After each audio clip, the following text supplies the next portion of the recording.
Welcome to Tech Solution. How do I set up my Arlo Audio Doorbell? Launch the Arlo Secure app. Scroll down and tap Add New Device. Select Doorbells and Chimes. Select Audio Doorbell and follow the in-app instructions.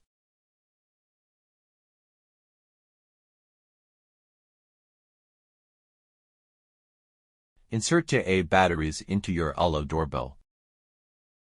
Follow the in-app instructions to complete the pairing of your Arlo Audio Doorbell to an Arlo SmartHub or Arlo base station.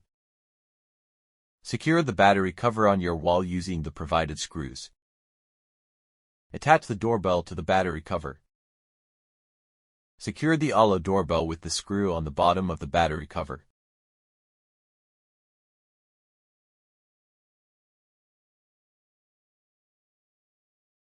Thanks for watching.